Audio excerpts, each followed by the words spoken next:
Okay. Catch your breath. Good, good, good. Okay. Okay, good morning. Before we get started, I'd like to ask our interpreter to walk us through how to access our interpretation services for today's meeting. Good morning. Announcement from the interpreter. To use the interpretation feature, please scroll to the bottom of the Zoom screen where the meeting controls are. Click on the interpretation icon, the world, and select English as your language. If you're joining through the Zoom mobile app, cell phone, tablet, etc., please press the ellipsis, then interpretation, and then choose your language. Finally, click on mute original audio to not hear the original Spanish logo in the background. Headsets are available for interpretation. If you're in the meeting room, please check out a headset from the receptionist in the lobby. Aviso por parte del intérprete. Para hacer uso del servicio de interpretación, favor de desplazarse a la parte inferior de la pantalla de Zoom, donde aparecen los controles. Haga clic en el icono de interpretación globo terráqueo y seleccione Spanish, español. Si está utilizando la aplicación móvil de Zoom, celular, tableta, etc., presione los puntos suspensivos, luego interpretación y luego el idioma. Si no desea escuchar el audio original en inglés en el fondo, por favor seleccione Mute Original Audio. Silenciar audio original. Contamos con auriculares disponibles para el servicio de interpretación. Si se encuentra en la sala de reunión, favor de pedir auriculares con la recepcionista en el vestíbulo. Gracias. Okay, thank you. And right now, I would like to take a moment to acknowledge the land that we call home. The tribal nations of San Diego region has historically faced injustices. We acknowledge the harmony that existed between the land, nature, and its original peoples who have since endured displacement, persecution, and systematic oppression. We pay our respect to the unceded territory and homelands of the 18 tribal nations in our region, the most in any county in the United States. From our cultural groups, the Kumeyaay, the Guineo, Luiseño, Copeño, and the Kawaya. This land has nourished, healed, protected, and embraced them for many generations in a relationship of land, balance, and harmony. As members of SANDAG community, we acknowledge this legacy. We aspire to learn from indigenous traditional knowledge and experiences in undoing the injustices of the past. With that, please join me in the Pledge of Allegiance. I pledge allegiance to the flag of the United States of America and to the republic for which it stands, one nation, under God, indivisible, with liberty and justice for all.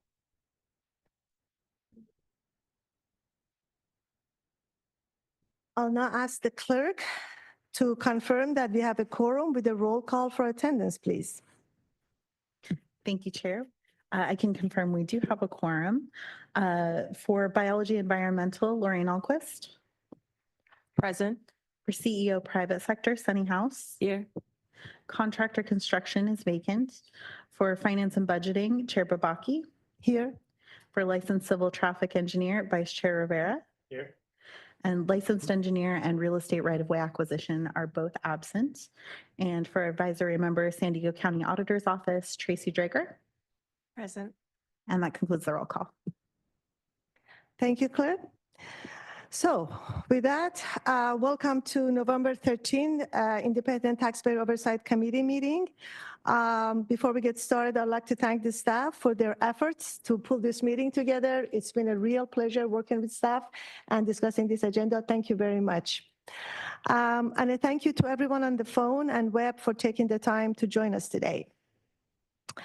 Let's quickly talk about how this meeting will go. We'll take in-person public comments, followed by virtual public comments. If you're a member of the public here in the room, please submit a speaker slip to the clerk. For those virtual, please continue to raise your virtual hands at the right time. I want to make sure everyone knows that the public participation is possible in person and via Zoom as well. I'll now ask SANDAG Financial Analyst, Vanessa Leon, to provide a quick reminder on how the public member comments will work. Vanessa? Thank you, Chair Babaki. We will take both in-person and virtual public comments.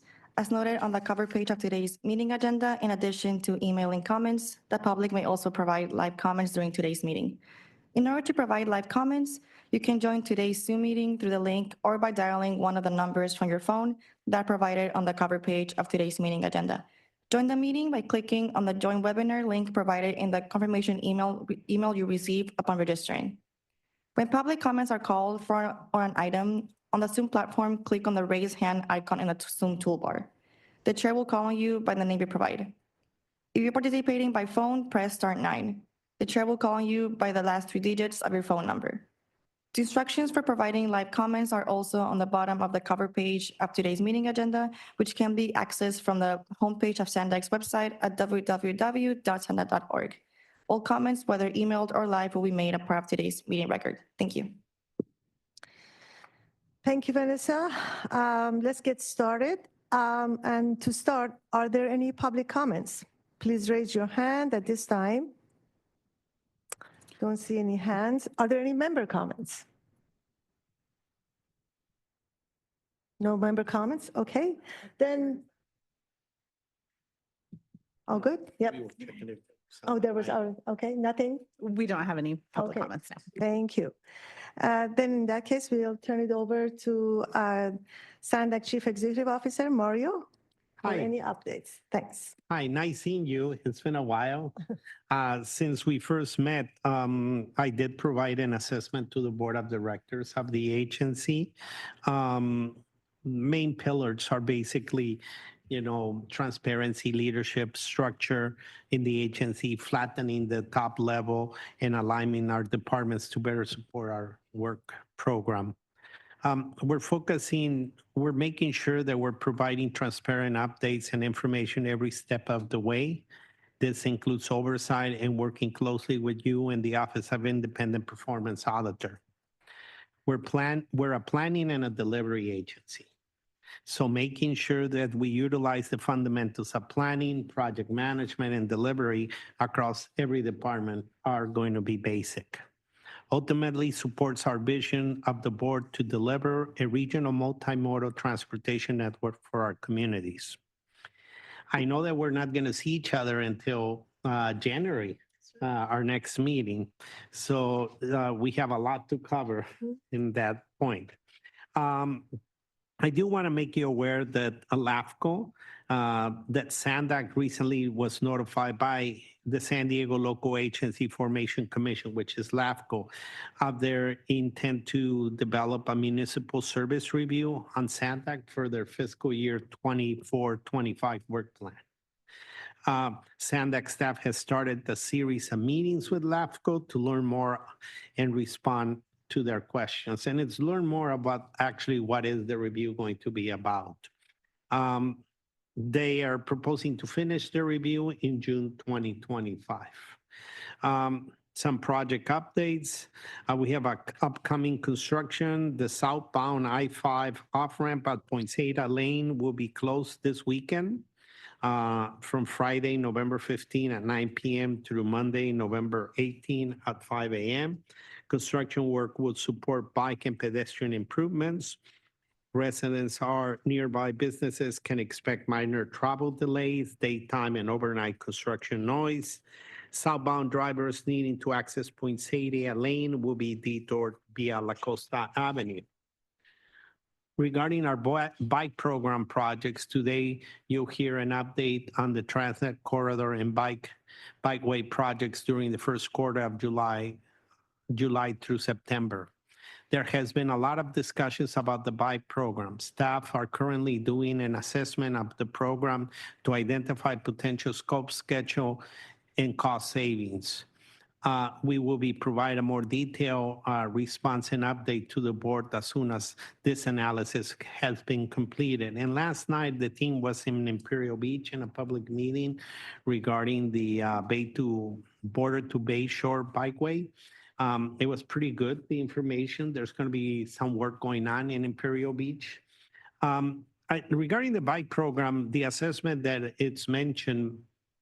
I mentioned, it's really looking into what is our budget, what are we accomplishing with the budget, and seeing if we're going to recalibrate the program in order to adjust. We can't always just be going and asking the board for additional funds on the projects.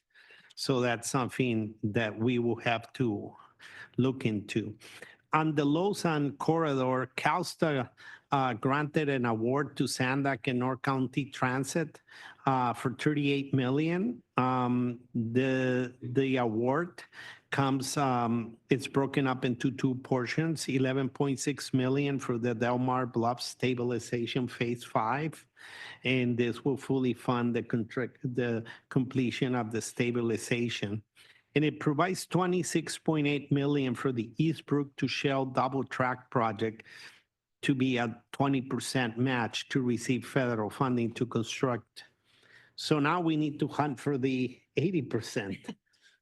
But in order to be able to put in those grants, you need to have the match identified. So this is where the state has provided us that assurances. So now we need to go and move forward and aggressively move and try to get that other 80%. The project, the Eastbrook to Shell project, will replace an approximately 100-year-old single track bridge over the San Luis Rey River in Oceanside and construct about 0.6 miles of double tracking. In the same corridor at Batiquitos Lagoon double track project, it's a $165 million project, recently started construction. Currently working on the lagoon to construct a new modern double track bridge, replacing the one from the 1940s. There will be absolute closures or work windows there on the weekends from Oceanside to the transit, from the Oceanside Transit Station to downtown San Diego. Rail service will close starting 12 a.m. the morning of Saturday, November 16 through 5 a.m. Monday, November 17. During this time, construction crews will work on the Delmar Bluff stabilizations, the Batiquito Lagoons double track efforts. Both project crews will be installing piles through the weekend and help stabilize the bluffs and also work on the new bridge foundations at Batiquitos Lagoon. Again, nearby residents can expect noise, and we really, in advance, apologize for that, but work needs to happen in this situation.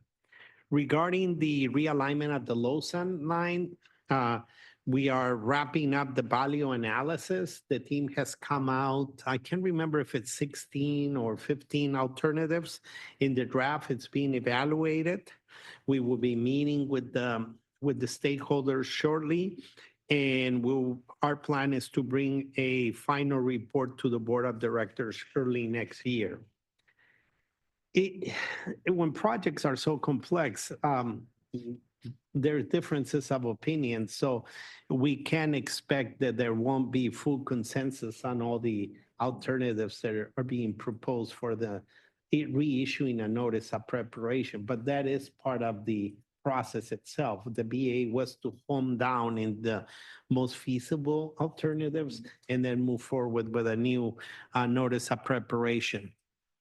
Regarding State Route 11 Alta Mesa East, we did travel to Mexico City last month with the Chamber of San Diego on their annual trip. This trip was more than anything to connect with the new federal Mexican administration. It went well. The team is at 65% design workshops for the port of entry. There's data collection being done on both sides of the border for the crossings to update the traffic and revenue study that needs to be refreshed for the rating agencies. And the team also had interviews regarding the CMGC contractor. So that went well, and hopefully they'll be able to do their selection shortly. We're also releasing a solicitation for, I can't remember if it's a project management type of contract. I can't remember exactly what it is, but it's the PM support for the project. So that should be coming out. Regarding the airport transit connection, The surveys continue to develop a model, do the evaluation, and we should be going to the board shortly, providing several alternatives of what we're looking into to later on move forward with the beginning of a formal environmental document. On State Route 125, the board passed a motion where we're beginning what's called the project initiation document and the preliminary environmental analysis report. This is in lieu of evaluating what it would take to be in state of good repair, the road, to relinquish it to Caltrans and to remove the tolls. Not saying that's happening. The board hasn't taken that action. The board has just allowed us funded those studies to be able to evaluate and evaluate the cost of the state of good repair, putting the road into that, and beginning those conversations with Caltrans, what it would require for the state to take over this road before the original date or before the date that's in the franchise agreement. We did also include this road on the RTP runs for the 2025 without the tolls. And it's getting very close to meeting vehicle miles and GHG reduction targets on the model. We're like up and down the line, so it's going to require some adjustments in the model. I think the important piece is that it's doable, it's accomplishable. The other piece is it's a domino effect. If the tolls will get to be removed, the regional plan will have less revenues in it. So therefore, other projects will have to be, when we're balancing the RTP, will have to be removed from the forecast here. And regarding the issue or the regional plan, that's what the team is doing right now, basically balancing cost and revenues for projects and making sure that we're hitting our targets, our 19% greenhouse emission targets. So that's where we are. Feel very comfortable with it. There are no major changes from the 2021 plan, just some minor tweaks there. We're also working with different state agencies like Air Resources Board, the Housing Department, Caltrans, and CTC on basically the process of updating the targets based on Senate Bill 375. So we're talking with other MPOs and those agencies to see what would be a better way to set up the targets. I'm almost finished, so I don't get. And regarding the Purple Line and Rapid 688, we're completing a feasibility study regarding the Purple Line. And as I mentioned before, the Purple Line is going to be very costly. It's a whole brand new rail line in the middle of a very urbanized area. So what it's been seen that it's going to be quite complicated and expensive. So we're looking into the possibility of phasing it and evaluating that within the regional transportation plan, but without waiving the target that the community needs help sooner than later. So we are looking into some rapid routes for the near-term solutions for that area. And just as a final note, or a couple final notes, on December 16, SANDAG is hosting an open house for our small and disadvantaged businesses who are looking to work with this agency in the range of projects that we put out. We'll be discussing contracting and construction work opportunities. For those businesses that are interested, you could check sandag.org.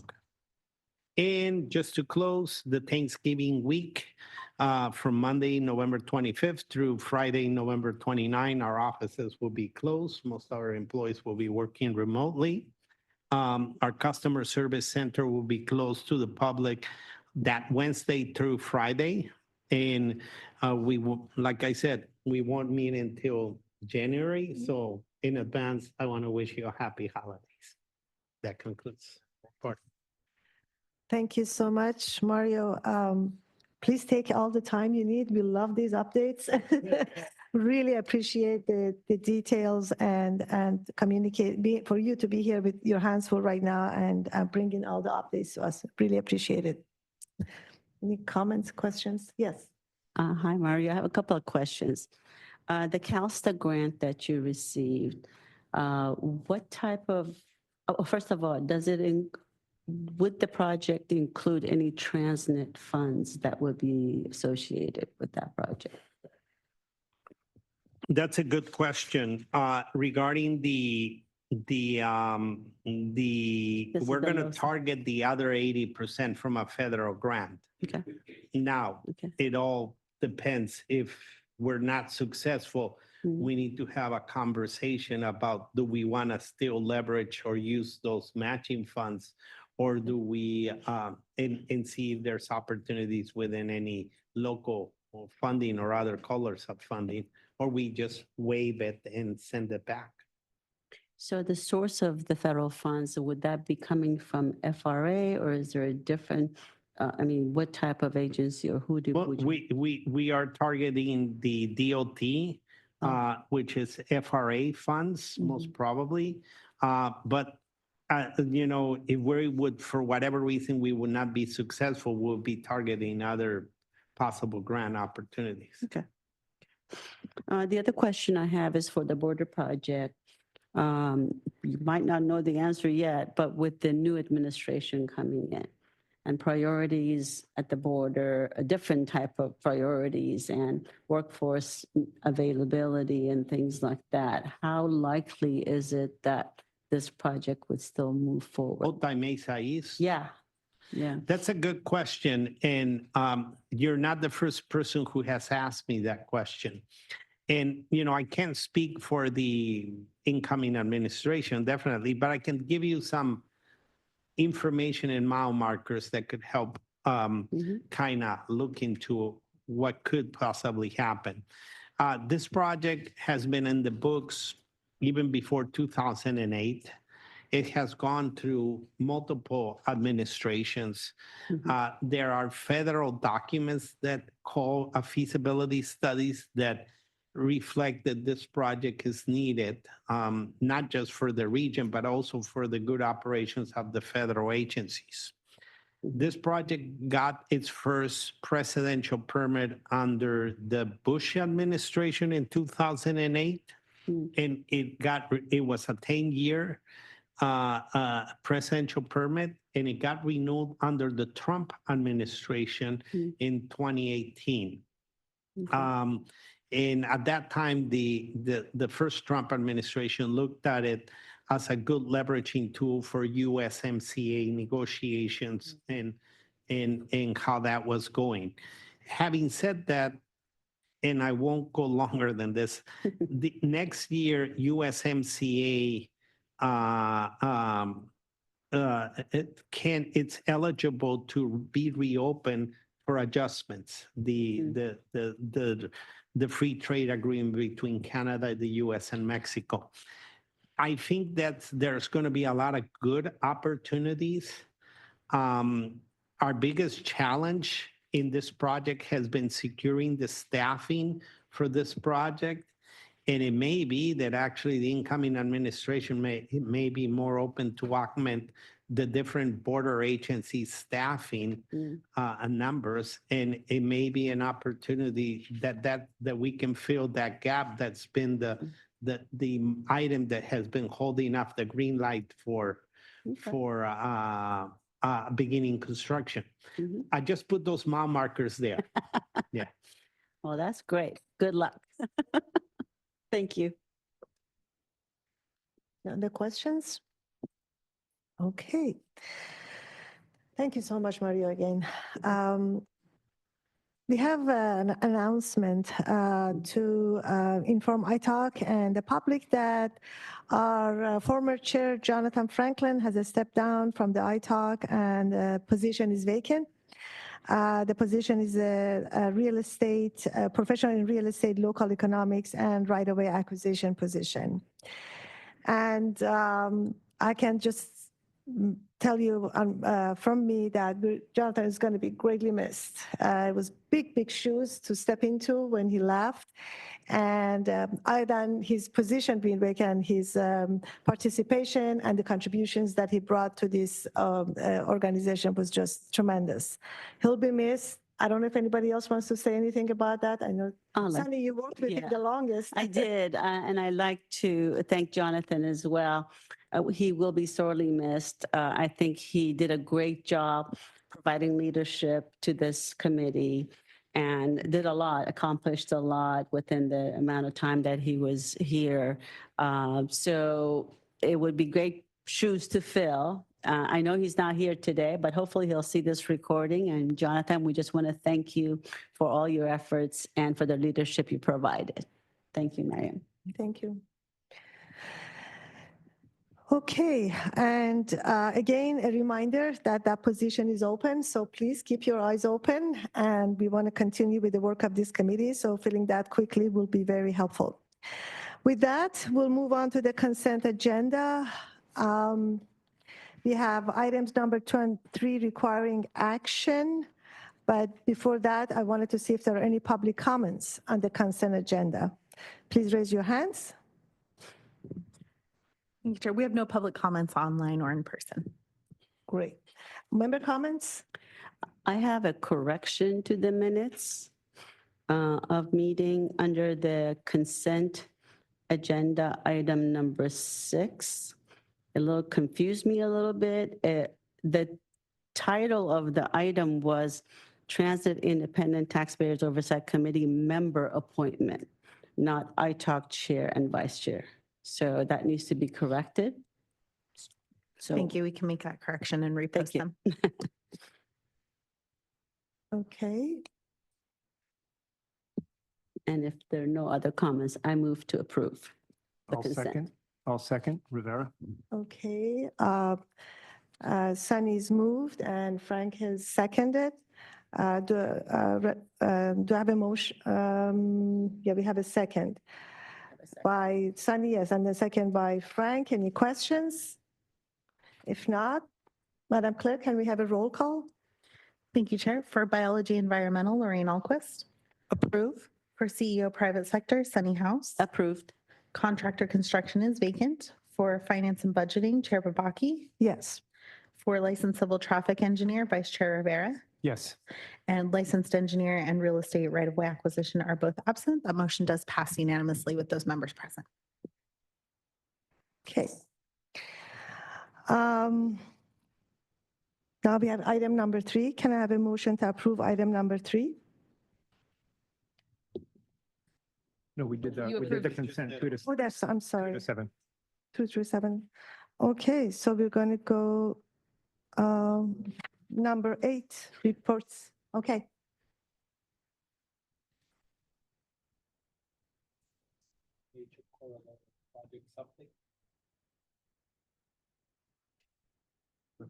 Oh, they had a meeting committee. We have him here too. Yep. Thank you.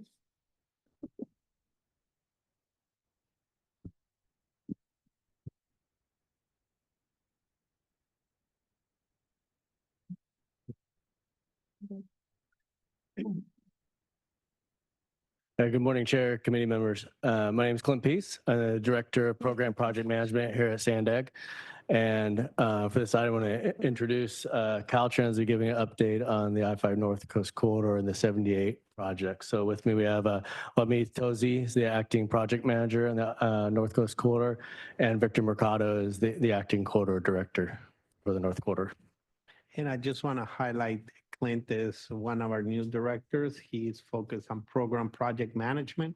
He will be building the new program project management office, and he will be our bridge with our partnerships with Caltrans and the corridor directors. Good morning, everyone. Good morning, Chair Babaki and committee members. Like Clint said, I'm Victor Mercado. I'm the Acting North Coast Corridor Director. And with me is Wamit Tosi, our project manager for NCC, specifically SR 78. So we're happy to be here today to give you a general update on the progress of the NCC program. the North County Corridor Program. Specifically, the work that has been going on I-5 and SR 78, work that we have completed to date, and then the planned work that we have for the near future. The work on I-5 began almost 10 years ago, right? To date, we've reached an investment of over $1 billion. So what have we done with that $1 billion over these last 10 years? So that work can be bundled into three categories: highway improvements, rail improvements, and also environmental preservations and active transportation improvement programs or projects. The next slide, I want to use it to put things into perspective of where the NCC program falls. So about 10 years ago, again, SANDAG in collaboration with Caltrans created the Public Works Plan, which is a 40-year program that lays out a blueprint of the project needs in the area, again, within those three categories: highway improvement, rail improvements, and environmental protection and coastal access. So that again, that's a 40-year program, over $6 billion in investment for the region. And again, we're 10 years into this, right? So 10 years into this, over $1 billion of investment so far. So, but more importantly, I want to highlight, so this plan provides an integrated vision of how to implement the program. So we're looking at the whole program as opposed to just looking at individual projects. And then the graphic on the right just kind of shows like the area that the NCC covers. The next slide, it's graphically just to show you all the work that we have been doing over the last 10 years along I-5. So I'm not going to go into the details, but you can just see there's a lot of stuff going on. Highway, rail, and then a lot of environmental restoration on our lagoons. Let's go to the next slide, Wamid. And then the next few slides, we're gonna just highlight, and I'm gonna show you examples of the work that we have been doing. So first, I want to highlight the I-5 Genesee Bikeway. This is a Class 1 bike protected facility that opened to the public back in 2018. I don't know I'm hoping that you guys had a chance to use it or at least drive by. And this particular bike path was part of a larger project at the $117 million I-5 Genesee interchange project. The next slide shows the work that has happened at the San Eligio Lagoon, specifically the rail improvements at San Eligio Lagoon, the double track. Then we did some improvements at the rail crossings at Chesterfield Drive, and then also some of the active transportation that I mentioned, the coastal rail trail. The next picture shows, again, we're still at the San Eligio Lagoon, but focusing on the environmental restoration. So for this particular restoration, we've restored over 400 acres of coastal habitat, and we're seeing the benefits of the results of it, right? So we're seeing some of the species that we haven't seen, or maybe even new species from what I hear, like the octopus and some reindeer that are actually migrating into the area, among other species.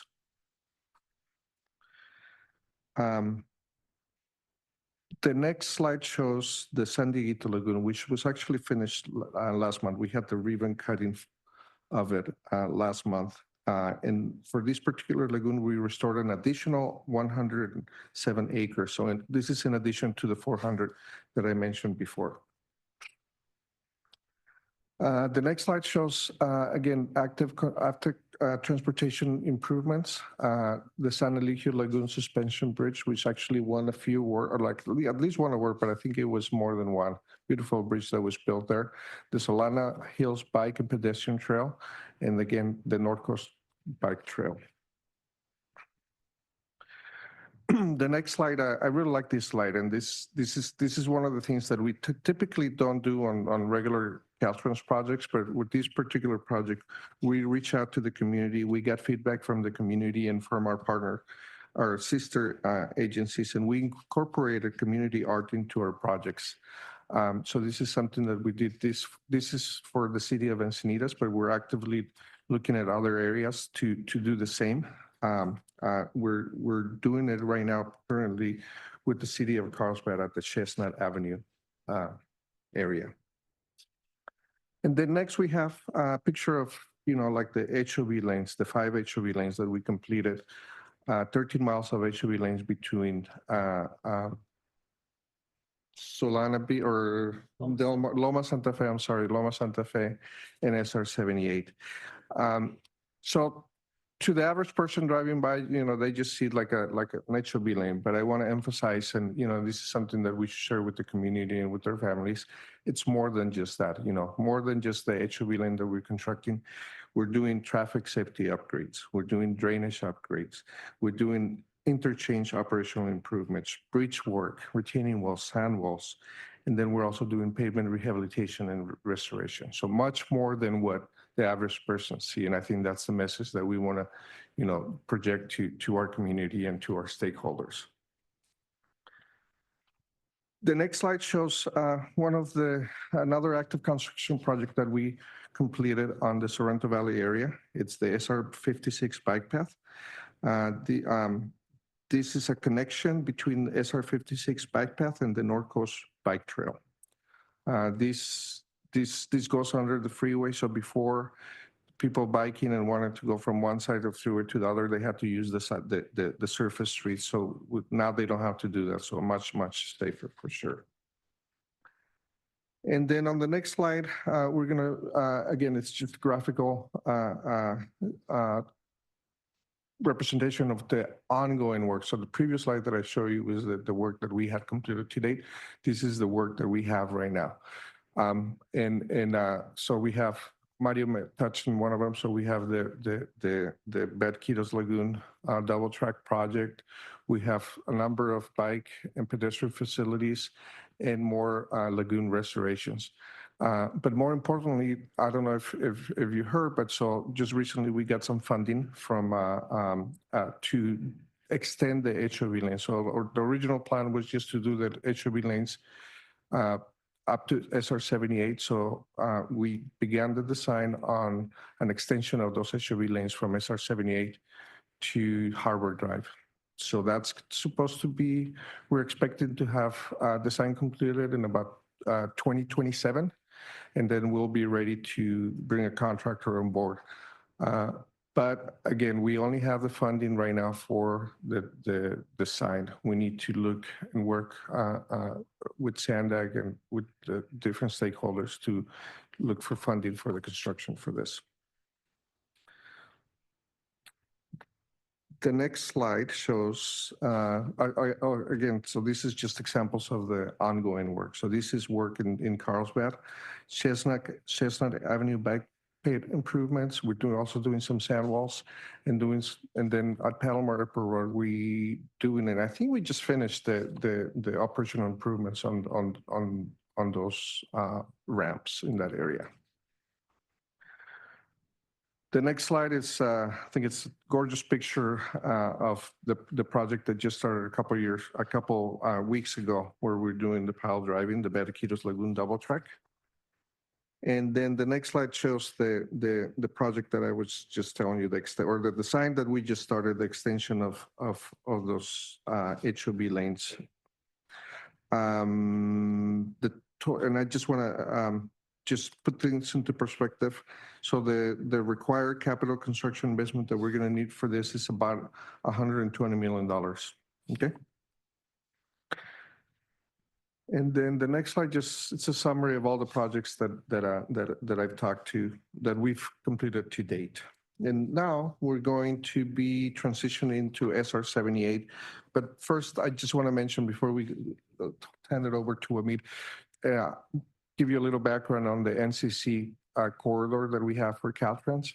So we have several routes that we're in charge. So we're not just working on I-5 or SR 78. We're also doing some work on SR 56. We have some ongoing projects there.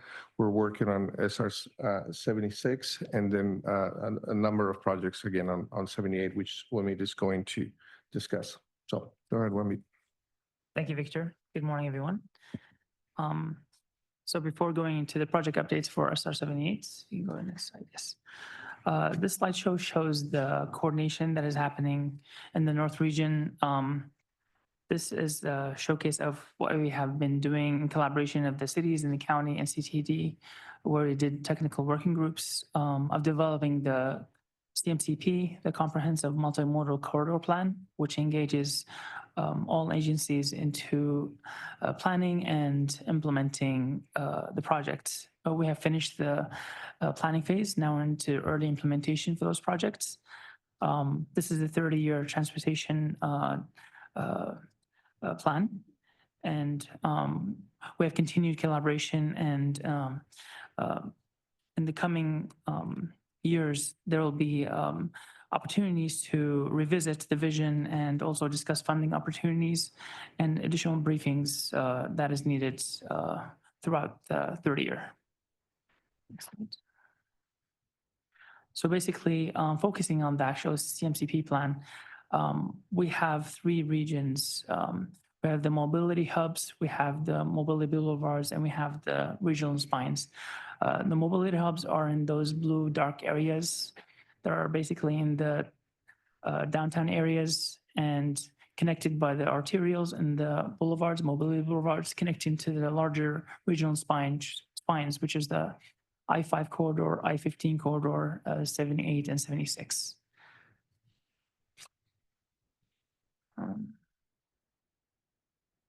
Next slide, please. Yeah. So this is a slide showing what active projects are. And as we're showcasing, there's a vast majority of multiple projects, all under either highway improvements, rail improvements, bike, and active transportation, all within the North region. The first project that I wanted to highlight is the SR78 asset management. This is going to construction of spring of 25.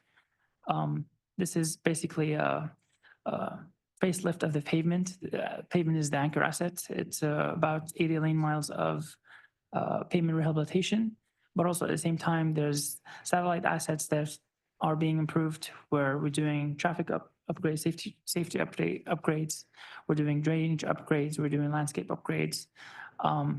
This is about $140 million project, $140 million of a project for this project.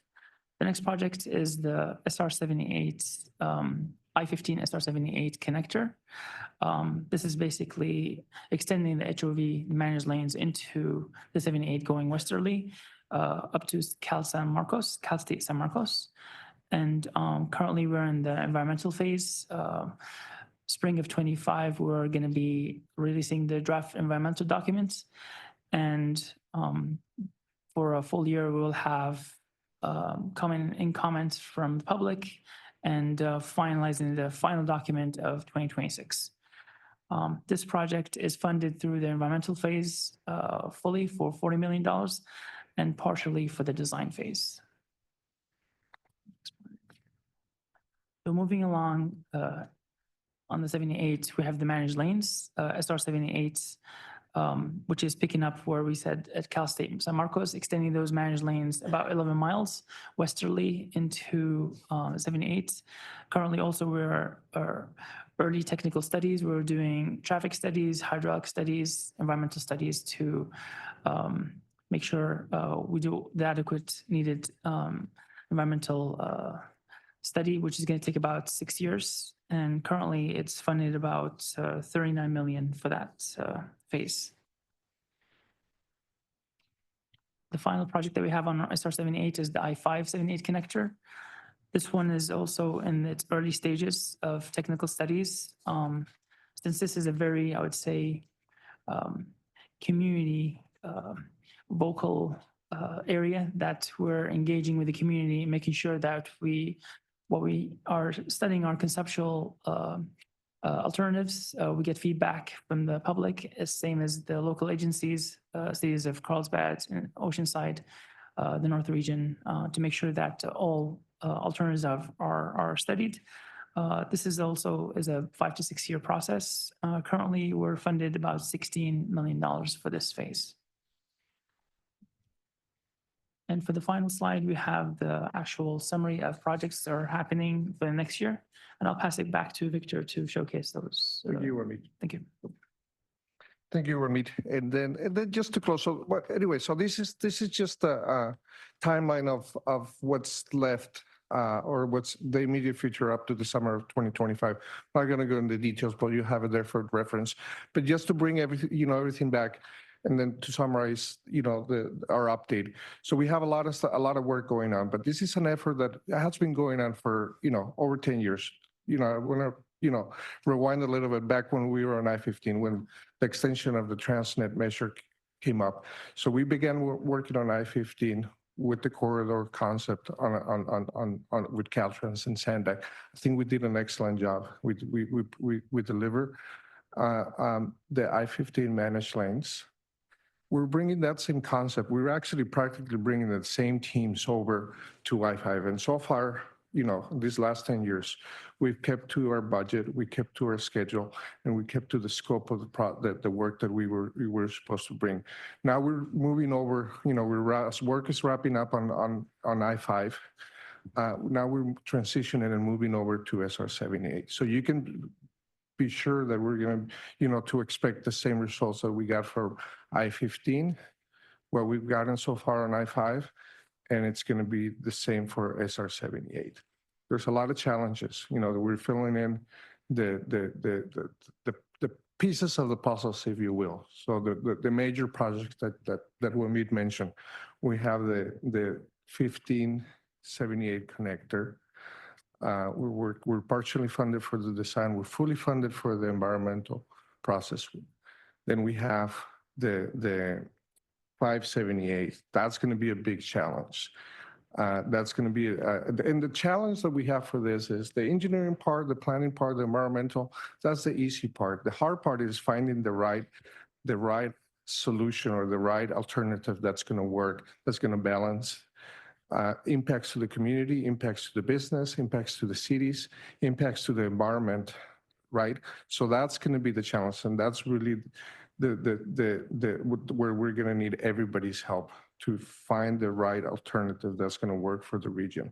And then we have the middle, the connecting piece, which is the SR78 managed lanes. So with that, I'll Clint, is there anything?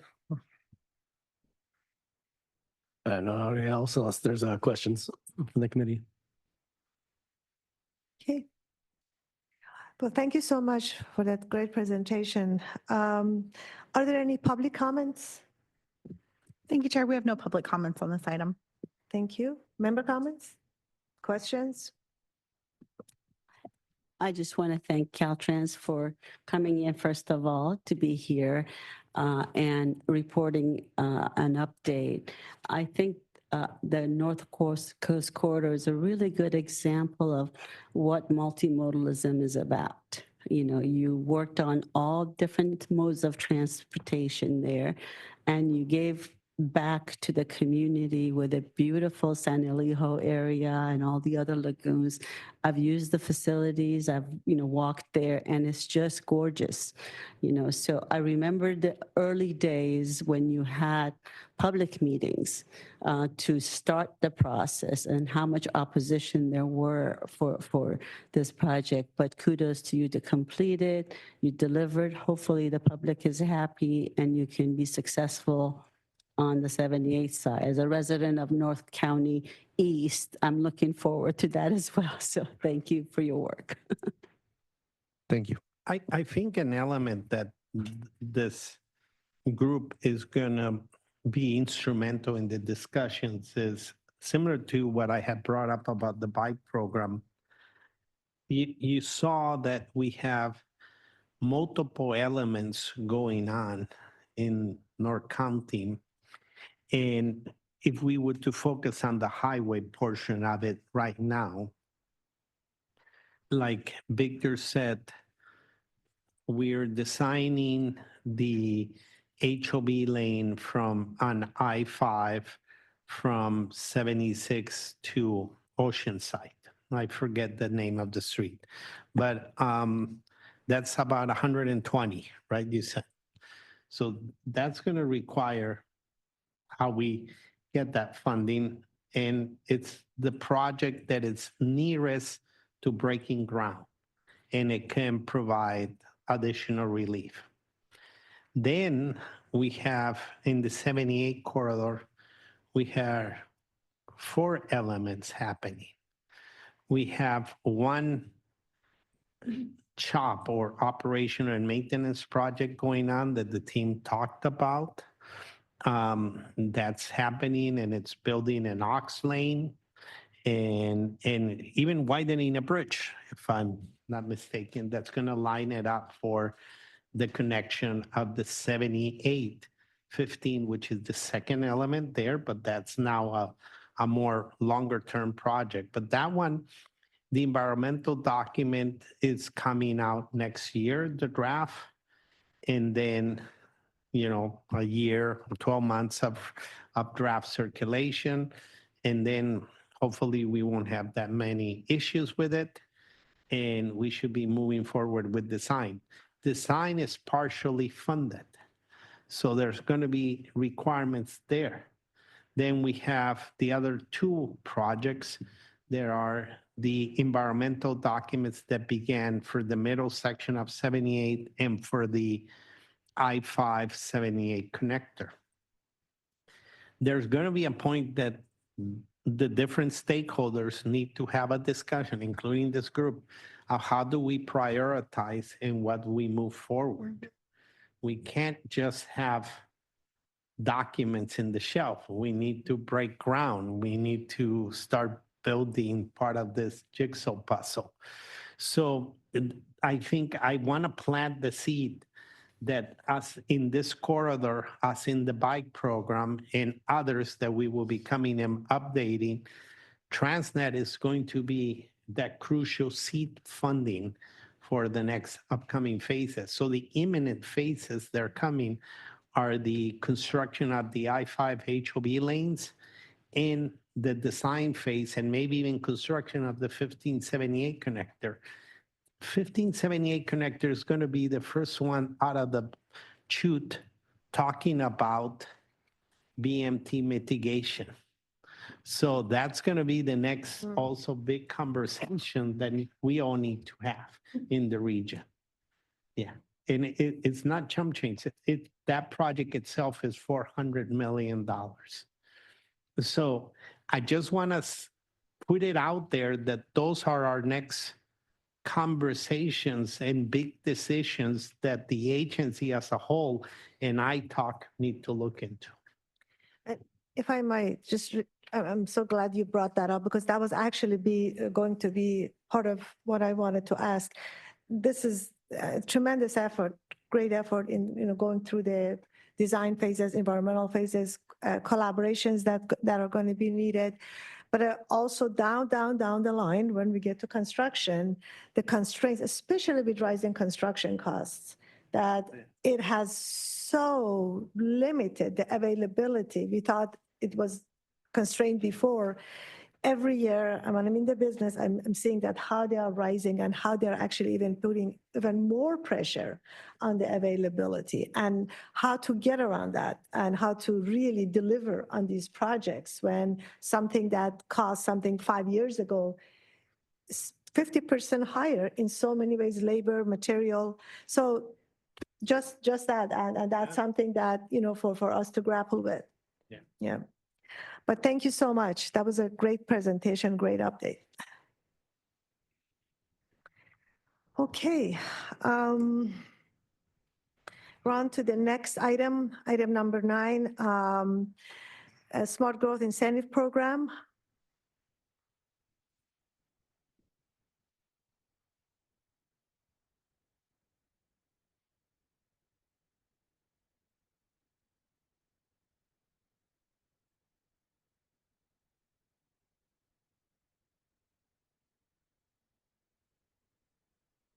Good morning, Chair Bobaki and members of the committee. My name is Goldie Herban. I'm the program manager for the Smart Growth Incentive Program. I'm joined today with Jenny Russo, and we're here to discuss the Cycle 6 call for projects and progress made on the TransNet triennial performance audit recommendations as it relates to this program. But before diving into the call, I just want to give you a quick overview of the Smart Growth Incentive Program. This is a competitive grant program. It's funded solely through the TransNet Extension Ordinance, and it provides funding for planning efforts and transportation-related capital projects that support smart growth development. The overall goal of the Smart Growth Incentive Program is to provide funding for a broad array of transportation-related infrastructure improvements that assist local agencies better integrate land use and transportation to increase housing and transportation choices. SANDAG has held 5 smart growth cycles to date. The first one in 2009 and concluding with the most recent cycle 5 in 2022. In the bar chart on the left are all of the cycles and the associated award amounts. And then the pie chart on the right demonstrates the total sum of Smart Growth Incentive Program awards, underscoring an investment of just under $60 million into the region since the program's inception. We have funded 70 projects, close to 70 projects to date for the Smart Growth Program. And these awarded projects have also been able to leverage an additional $47 million in other local and federal funding, representing an investment of over $100 million to the region. Images on this slide are showing recent Smart Growth Incentive Program capital projects that have been completed in the cities of Chula Vista, Lemon Grove, the city of San Diego, and San Marcos. Past projects have also included enhanced downtown streetscapes, city plaza gathering and beautification projects, safer street designs, and climate action plans. And I'm going to turn it over to Jenny so she can discuss the 2024 TransNet Triennial Performance Audit and the efforts staff have taken to address these audit recommendations. Good morning, ITALK members. As Goldie mentioned, my name is Jenny Russo. I'm the grants program manager here at SANDAG. So we have 8 different competitive programs that my team works on. Smart Growth is just one of them. I know last year and concluding earlier part of this year, this committee helped kick off the TransNet Triennial Performance Audit. And one of the specific items that was looked at in that audit was the Smart Growth Incentive Program. So very happy to be here today to talk about the audit recommendations and the effort that my team is doing to address all of those.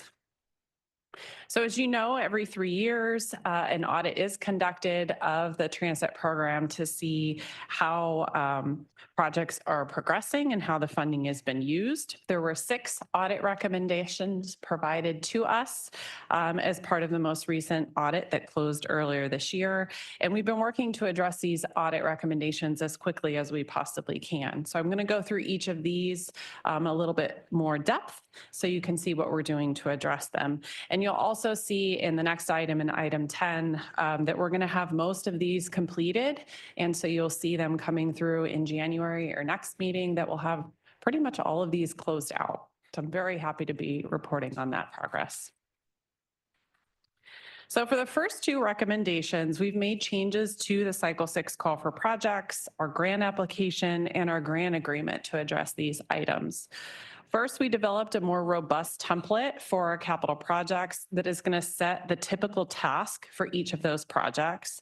So for example, all projects that are capital undergo project planning and development, final design, environmental review, right-of-way, construction contracting, the construction, and project closeout. So our scope of work template has all of those tasks built in, and it requires that our grantees populate subtasks that are relevant to their particular project that give us the project level details that we need to help monitor the progress. And it'll also have quantified and detailed objectives and deliverables for each of those tasks and subtasks. On the planning side, planning projects have a pretty broad array of tasks that they can do to complete.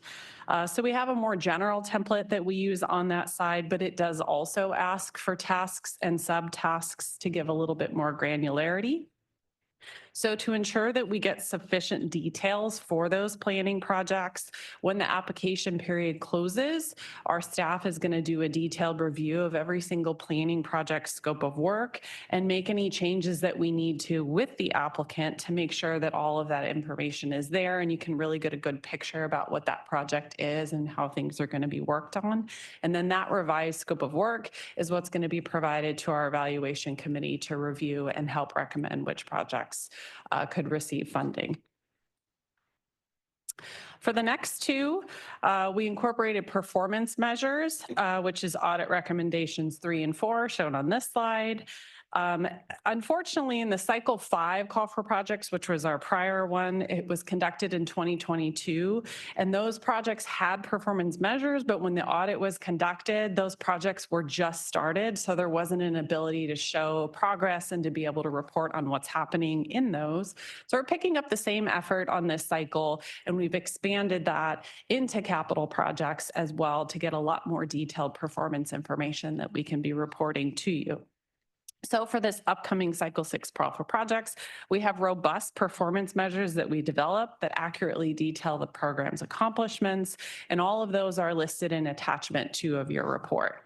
So our applicants are going to be required to select a minimum of 5 of those recommendations that are applicable to their project scope and put this in their application along with some baseline data that we can use to monitor their performance all along and to check for at project closeout, have they met that performance objective, and to give something back to this committee and the stakeholders and taxpayers in the region if they want to know, what did this project perform and where did our money go? It helps articulate that message. In January, as part of our regularly scheduled program update to all of you on our grant programs, a new component will be brought that will include the detailed reporting of all of our performance measures across all of our active projects. So you'll be able to see that information starting in January and give you a really good picture about what projects have, what things you might see. And as we close out projects, we also do provide that information for you so you can kind of get a full picture of what the project completed. There's usually some pictures for you and that sort of information. And then for the final 2 recommendations, we began implementing these as soon as that audit recommendations were released. So in June, we created a new grant closeout checklist and started implementing it. And this requires that we review all of our grants in detail before we process our final payment or release retention to our grantees. So it includes us reviewing their final progress report, make sure there aren't any items that are still being worked on.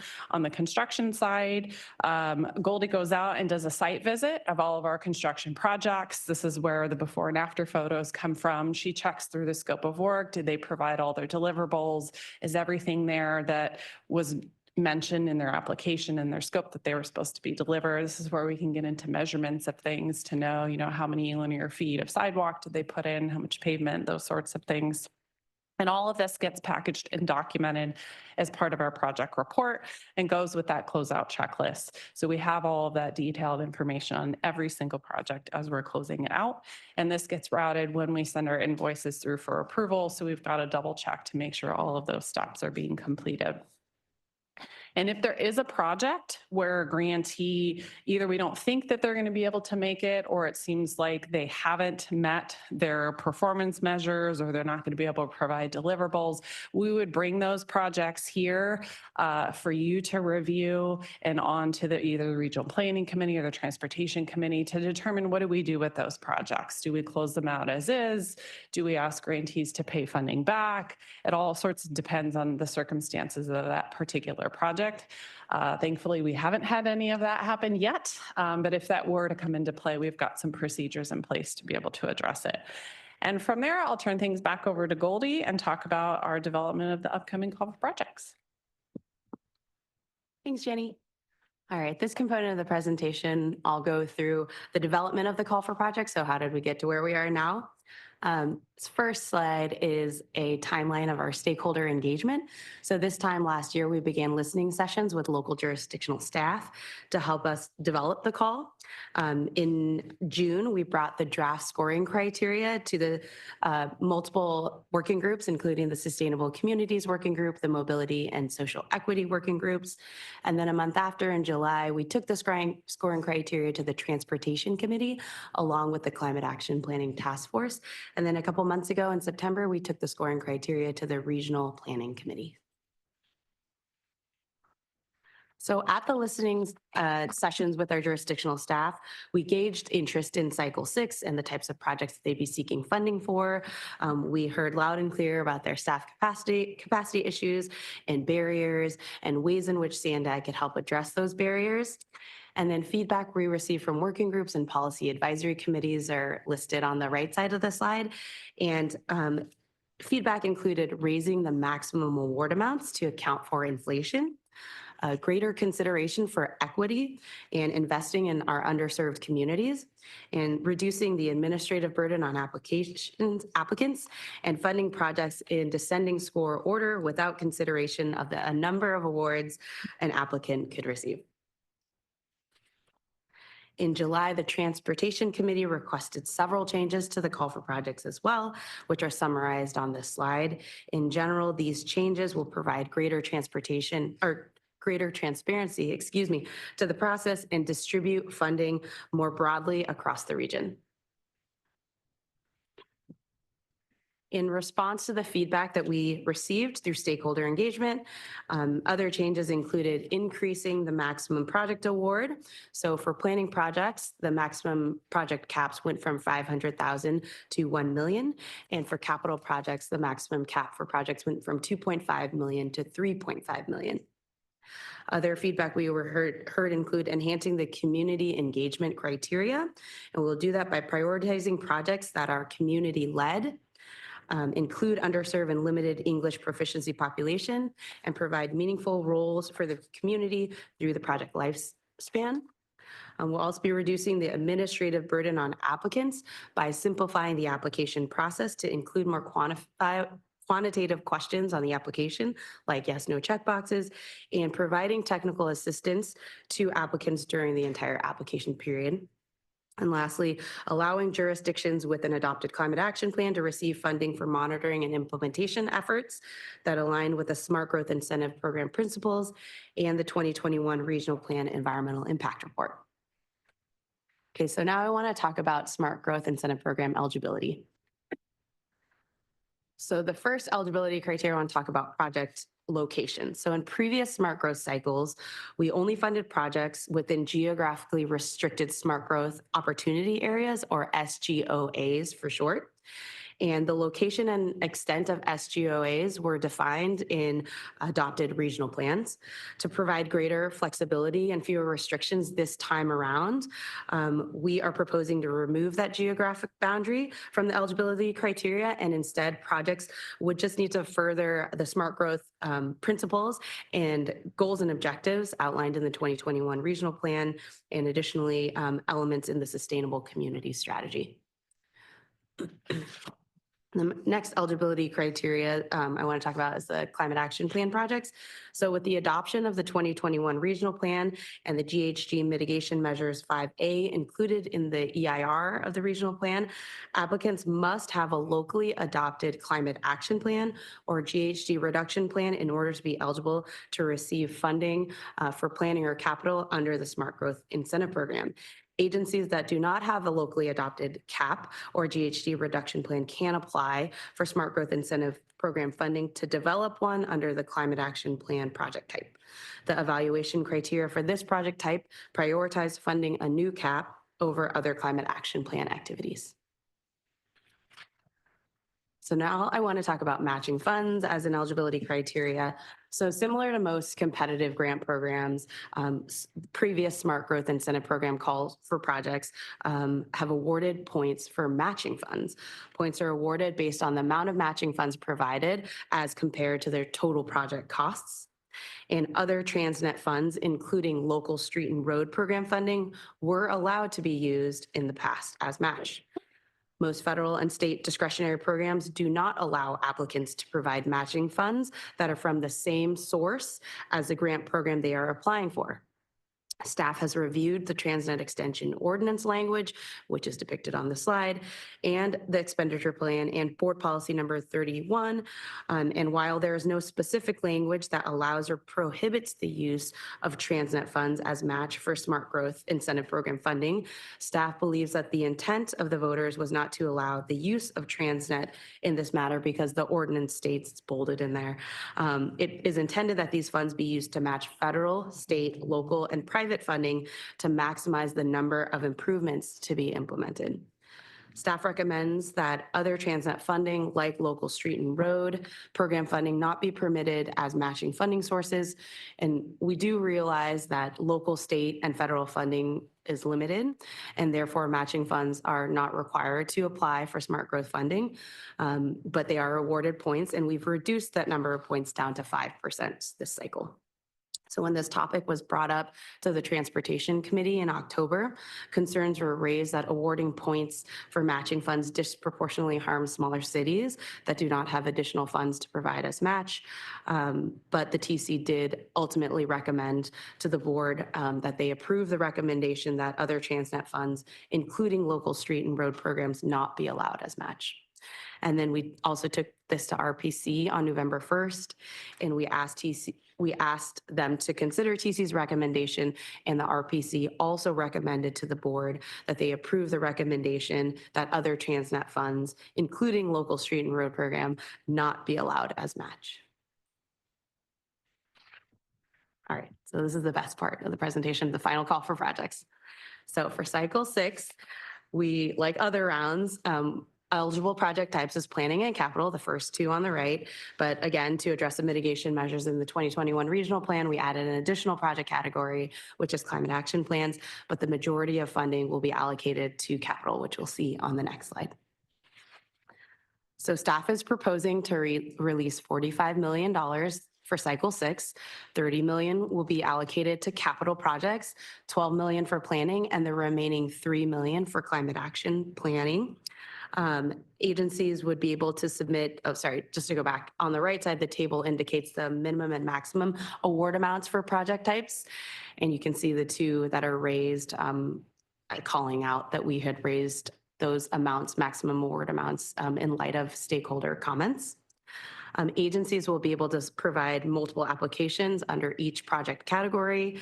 And if there's leftover funding for a specific category, like it's undersubscribed, we could potentially move that around to a category that is more oversubscribed.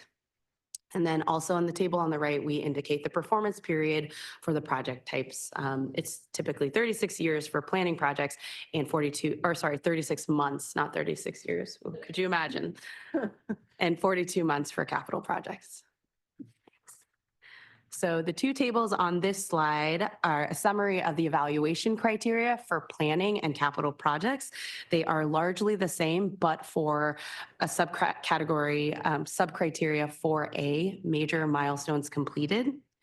So this criteria provides points as projects progress through the typical capital project milestones, such as planning, environmental, right-of-way, and ready for construction. We also added a new subcriteria under 4, efficient use of program funds. This is new for this cycle, and it evaluates projects based on their scope, schedule, and budget, and how well they clearly demonstrate how they will efficiently use program funds.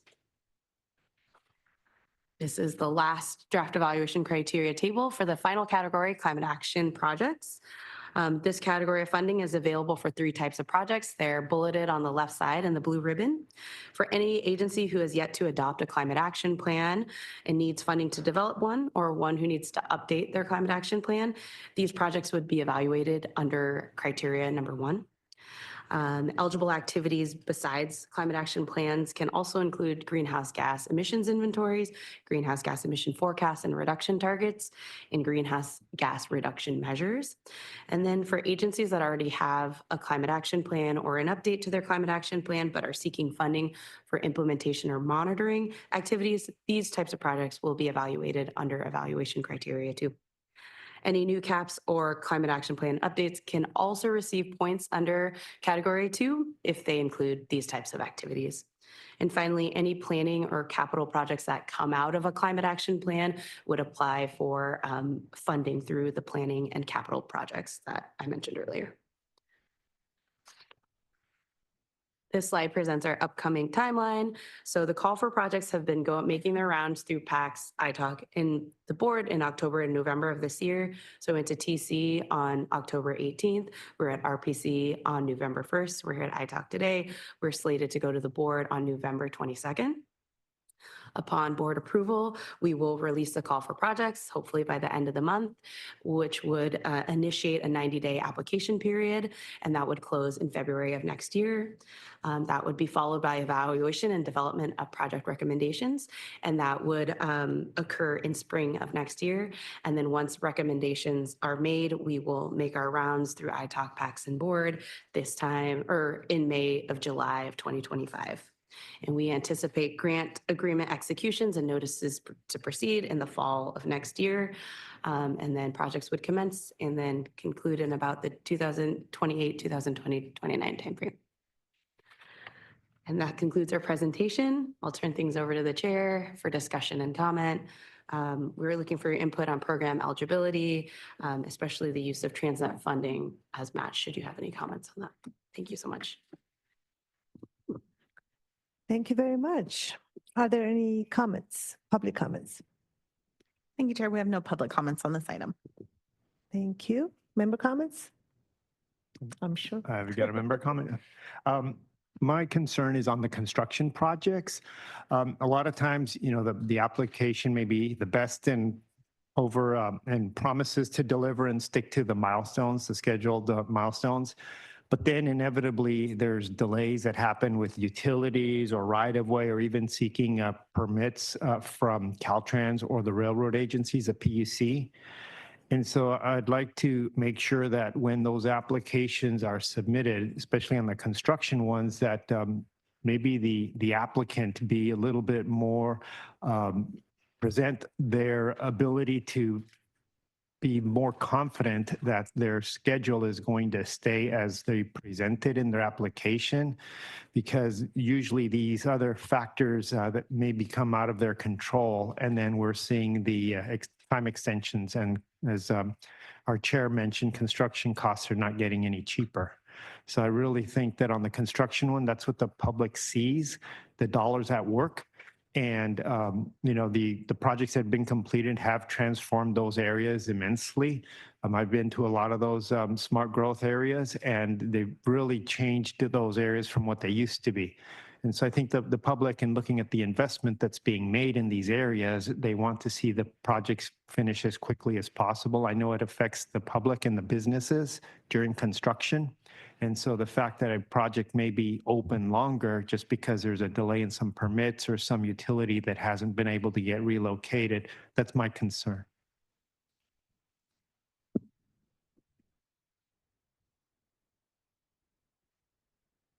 Sunny, please. First of all, thank you for the presentation. And secondly, thank you for taking the recommendation of the audit to heart and actually implementing that so quickly. I really appreciate that. And great job in coming up with the metrics. And, you know, it's a lot of variety of things they can pick from. So that's great. So I don't know if you have the answer to this question, but I'm just curious, as far as the last 5 cycles, what's the percentage of smaller agencies, cities being able to be successful in getting a grant versus the larger ones who have the resources to actually be able to do this? Because the harder we make it, the less we'll get them to getting it engaged. So do you have any statistics? And just thinking back at the current active projects I have, and I feel like it's a pretty even split between smaller and larger jurisdictions. But regardless of whether they're small or large, I mean, I think that they still face very similar administrative holdups and, you know, construction, like X factor project, like problems that they face that were unintended that could potentially cause schedule delays. So I don't know if that really answers your question. That's okay. So, but the fact that the match has been available to them to use the transit funds before. Smaller cities don't have as many resources to go after. I'm just curious what prompted this recommendation in the first place. So I can tell you on the match, we did look into this between the Transportation Committee and the Regional Planning Committee. So we went back and looked at the last 3 cycles really of data. It's hard because you have COVID in there. So any projects in cycle 3 and cycle 4 were pre-COVID. The economy was very different. So it's hard to really guess what would today look like versus back then. But the applications were the same. There was no distinction between small cities, medium city, large cities in terms of who provided a match or who didn't. We saw cash match from small cities. We saw cash from large. The other thing maybe to note that I don't know that is coming through in the presentation. So when we talk about match, it can either be in kind, so staff time, which is a lot of what we see from agencies that don't have cash, even some of our larger agencies that don't have some sort of cash to match. So they can do that, or they can provide a cash match as well. So we clarified that in the presentation. It's clarified a little bit in the call for projects as well. So I do think that helps for the smaller cities that don't have some sort of cash to provide on a project. Many of them in the last several cycles, we've seen that that's what they're providing is some sort of staff time. It's also not in terms of competitiveness, the number of points is relatively small. It's 5% in this. And we haven't seen in terms of the projects that applied, there wasn't a distinction where that was a make or break situation for somebody. So it's not match that was driving it. But obviously it is a factor that's mixed in here. Mario, I think you have something you want to add. Look, I think the same conversation has been very robust at TC, and there was another committee. Yeah, the other one, yeah. And the same question came about. And I think it's always good to be transparent. As Goldie was mentioning in her presentation, staff made the call feeling that the spirit wasn't to match apples with apples, meaning matching TransNet for TransNet. And that was a very robust conversation that went on at the 2 prior committees. And I think what made the point clear, I know Goldie at that time, and I think at TC you did present a little bit of numbers of who were the cities that had applied and all that. And it didn't show that much of a difference of that concern. But I think what really made the point or took it to get it approved was what Jenny just mentioned, which is, and Goldie was the one who at the prior meeting brought it up, was that in-kind efforts from the local agencies are considered part of the match. So we're not really precluding those agencies or smaller agencies that may be catch strap. Their efforts for the application and all that are considered as part of the match, the time that they put in there. But it is a good point. There's no right or wrong. It's just a different mile marker. And this time the team felt that way and they brought it up to the different committees and there was a robust conversation like there is here. I appreciate that. It's just that I'm not convinced this is really an important element to, I guess, bring forth, because whether they used it or not, it has been given to them as a possibility and opportunity. And when you talk about in-kind, many of these smaller agencies don't have the resources. So in-kind is just going to take away from everything else that they do. So that maybe they need to hire someone or bring a consultant to help with that, and they have to pay for that. So from one end, you're suggesting that we want to increase this opportunity to underserved communities. And a lot of these cities are in those underserved communities. And so you're tying their hand behind their back. I'm really not convinced that this is the right way to go. Part of the reason I think local funding could be TransNet. It says in there local funding. And you give this funding to the cities as part of their allotment, allocation.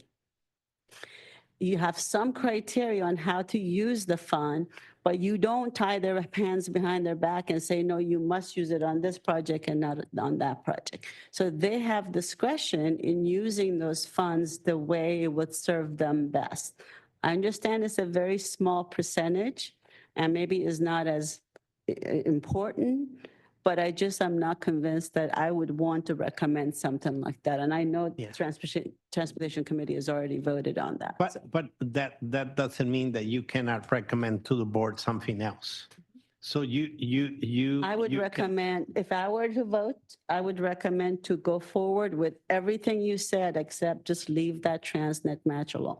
So, and that's your prelude, the ITalk, to make that recommendation to the board, and then the board will decide. And I don't know how everybody else feels here. You know, I'm just curious if it makes a difference to you or not. But one of the other problems is we don't have the cities, smaller cities here to have a voice. You know, they didn't show up to maybe comment on that, maybe because it's already been passed through the Transportation Committee. But it would have been nice to hear, you know, if there's any sentiment one way or the other from those cities. I did not watch the Transportation Committee meeting. There was concern. It was back and forth on both committee meetings, and at the end it was approved as you have seen it. But there was a robust conversation. Okay. But like I said, there's no hearts broken or anything. If ITalk sends a recommendation different to the other committees, that's part of the process, so the board can weigh in and make the ultimate decision. Thank you. Yeah. Go ahead.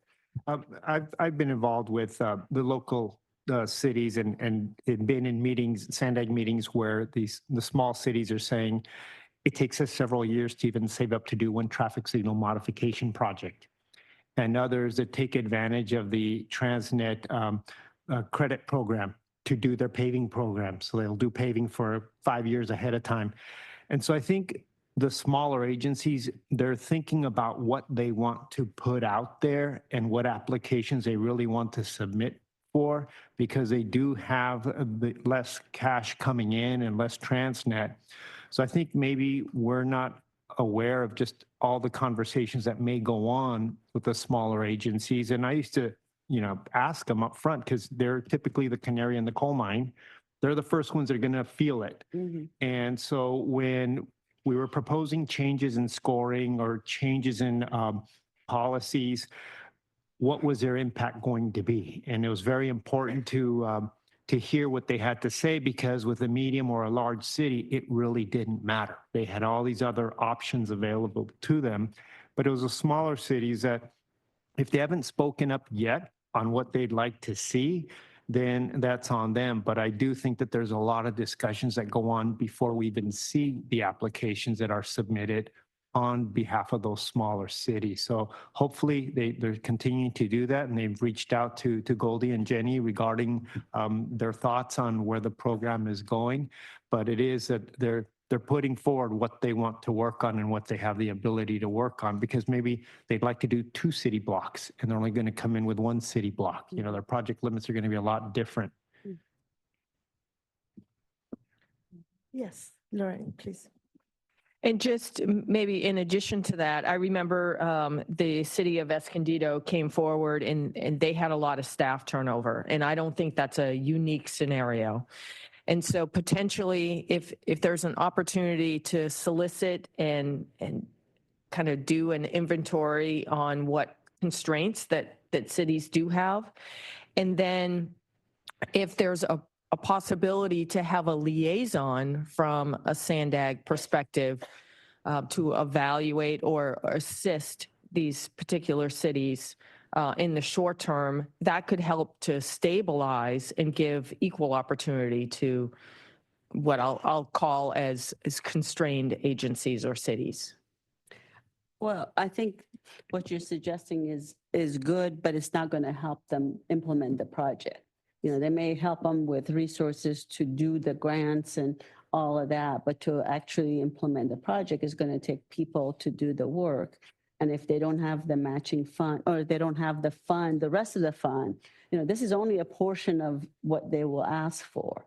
So I just don't see why we're rocking the boat at this point, because if it's been available, it's local funding. I don't know, I must have there was some kind of a prompt for this to happen. You know, why rock the boat when it's been like this for a while?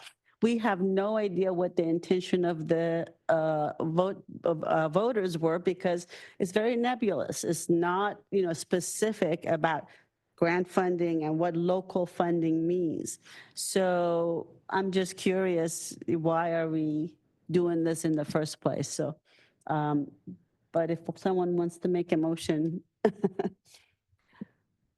you had comments, Marianne. I don't know, was that a question? Do you want an answer? Because you said. I've already mentioned with my comments. To be doing this. Well, I've asked that question, but it hasn't really been answered, so. I think it was staff making the call Yeah. and making an assumption on it. All right, thank you. Okay. I just want to say that, you know, looking back in my past lives of when I was in National City and San Marcos, all I know is that, especially for smaller cities that I work with, what a big difference these grant funds made. It's just tremendous contribution and assistance in bringing forth the projects that would not at all have been possible. And actually the fact that the kind of framework that they need to be delivered on, like with the smart growth, they actually compel the city, the leadership to really step into what the goal of this program is.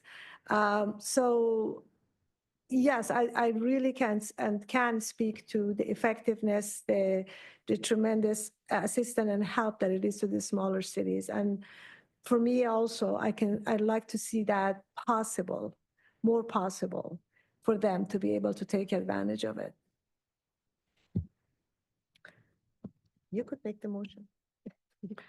If I were to make the motion today, I would make the motion to go forward with your proposed cycle 6, the recommendations, except for the TransNet, removing TransNet as a possible match. That would be my motion. I second that. Any other discussion? Can you roll?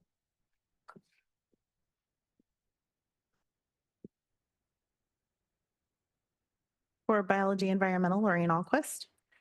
And so just for clarification, are we kind of parsing out that stipulation with our vote? Yeah. Yes. Yes. Okay. Approve. For CEO private sector, Sunny House. Approved. Contractor construction is vacant. For finance and budgeting, Chair Babaki. Yes. For licensed civil traffic engineer, Vice Chair Rivera. Oppose.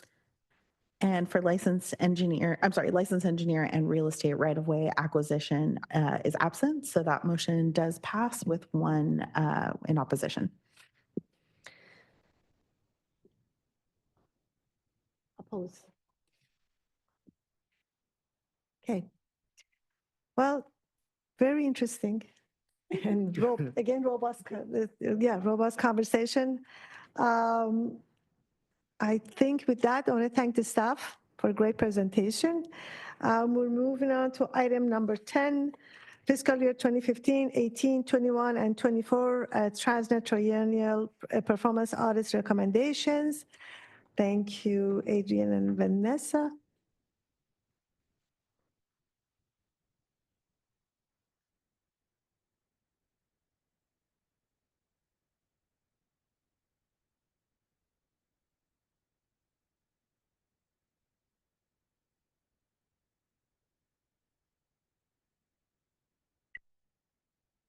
Hi, good morning, Chair Babaki and ITALK committee members. My name is Adrian Paniagua. I am joined today with Vanessa Leon. And we are pleased to present the latest update on the quarterly report for the TransNet Triennial Performance Audits, or TPA for short, which we regularly submit to the ITALK. This report highlights our agency's progress and the implementation of recommendations from 2015, 2018, 2021, and 2024's TPAs. I want to start off with some key highlights. Of the 110 audit recommendations generated from prior TPAs, 66 have been fully completed, while 44 have been initiated and are currently in progress. To date, staff has completed 60% of the recommendations. We have also made significant progress in the past quarter, which includes completing 14 recommendations as shown in attachment 1 and 3 of your reports. For historic context, these audits are performed every 3 years by the independent auditor, which assesses areas such as project delivery, cost control, and schedule adherence, and provides recommendations that can improve efficiencies and effectiveness of the TransNet program. For this update, we included 4 attachments. In attachment 1 was the progress with updated charts. In attachment 2 was the progress with an updated matrix. In attachment 3 is the progress with updated matrix focusing on recent completed items. And attachment 4 are the completion forms. So this quarter, we've introduced a new completion form. This is to help streamline our processes and enhancing transparency and accountability in closing recommendations. Vanessa and I will provide a brief update on the progress made of each implementing year from the past 4 audits, starting with fiscal year 2015 performance audit. This audit generated 17 recommendations, only 2 remain to be completed, with final action expected on the last 2 items by the end of this year. One of those 2 outstanding recommendations is recommendation number 12. This item focused on tracking and reporting grant performance data to determine if grants are achieving program goals. This recommendation was addressed and included in the previous presentation, agenda item number 9, Smart Growth Incentive Program. Additional details on recommendation 12 can be found in attachment 2. Now moving on to fiscal year 2018. The performance audit provided 26 recommendations with 5 subcategories totaling 43 items. So far, 33 recommendations have been completed and 10 remain in progress. This quarter, staff has completed 5 of those recommendations. In attachment 4, page 1 of your PDF, the completion form for item number 7 shows how staff updated the TransNet dashboard to include ordinance project information, enhancing public search capabilities beyond the CIP alone. Additionally, on page 152 of attachment 4 of the completion forms for item number 25 demonstrated our commitment to transparency and timely public access to information through the TransNet updates. Vanessa will now provide the update for fiscal year 21 and 24 audits. For the fiscal year 2021 performance audit, we have included 26 recommendations. 13 have been completed while the rest are still being addressed. This quarter, staff completed 4 recommendations from fiscal year 2021. In attachment 4, page 168 of the PDF, you can find the completion form for item number 1, relates to the crosswalk between TransNet ordinance and 2021 regional plan, highlighting which projects are included in our long-term vision. In the next page, same attachment, page 169, you can find the completion form for item number 2. Staff successfully created a matrix that was presented at your September meeting, the TransNet ordinance in major corridor correlation matrix. That identifies the scope and boundaries of each ordinance that have been completed, are still in progress, or planned in the future.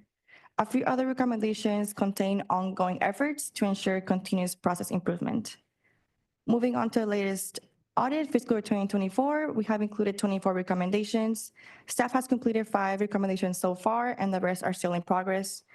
Along with the items presented in items number 9 presentation, the SGIP, the recommendations 20 and 21 will be completed pending board approval at the end of the month. For items 2, 4, and 10, these recommendations have been completed with the TransNet ordinance in major corridor correlation matrix, as mentioned for previous recommendation in fiscal year 2018. This summarizes the overall accomplishments of the last 4 audits and continues to address any outstanding recommendations. Staff's current focus is to complete any recommendations from 2015 and 2018 audits and continue progress on the critical recommendations for 2021 and 2024 audits. I would like to again bring your attention to attachment number 4, the completion forms that include supporting documentation to justify the completion of the recommendations that were presented to you. These completion forms will be brought to you in January 2025 for your approval. Additionally, staff will maintain quarterly updates on the progress of implementing these audit recommendations with the next update scheduled for February 2025. This concludes our presentation, and staff is available both in person and online to address any questions the ITAC might have. Thank you. I think where I would like to add, because this is kind of bundled, right? Yes. It's, you know, there was even the commitment to bring in an ITAC or a TransNet manager to look into some of these items. And we haven't moved forward because I've been holding it up. And the reason why I've been holding it up is because we need to look at this holistically. And we have a lot of good recommendations since 2015 for the agency. And we have in another part of the world, we have OIPA giving us a lot of good recommendations and best practices. Some of them may be similar. So we have to have kind of that register, like the one we have in the attachments of recommendations from ITAC, but we should also have in the same database and be able to separate OIPAs. And we should be able to identify that correlation between a similar recommendation that OIPA or ITAC has done, because the action that we may be taking may be satisfying both items. I'm being hypothetical here. So we are working into that realm. And when we go and create a structure here in the agency, it's not going to be just for ITAC. It's going to be to track all the recommendations that are being made. And of course, be able to dedicate enough time sufficient and the tools are available that it could clearly identify the ITAC recommendations so we can come and talk to all of you. And we may even bring the OIPA recommendations at sometimes because they affect the TransNet program. So it wouldn't be responsible for my part of creating 2 stovepipe worlds that are not connecting, but they're really interconnected. So I wanted to put that context of what we're doing and how we're proceeding to, one, eventually create the database, the structures, and the implementation plans to tackle each of the recommendations done by this group, as well as others have provided other recommendations that at some point may even be similar. Yeah. Thanks for the explanation. It makes a lot of sense. We don't want to, first of all, duplicate effort, and we want consistency between the 2 recommendations, especially if they're in conflict with each other, maybe. Or so I think their suggestion to have that person assigned really was a SANDAG suggestion in response to the audit. So if that's changed and you're going to update that, the whole idea was to bring focus so that it does get done. So I appreciate staff doing what they're doing now. I think that it looks like SANDAG is providing a lot of focus and attention to get this done. So appreciate it. I got to do my job and ask for public comments first. Are there any public comments? Thank you. We have no public comments on this item. Okay.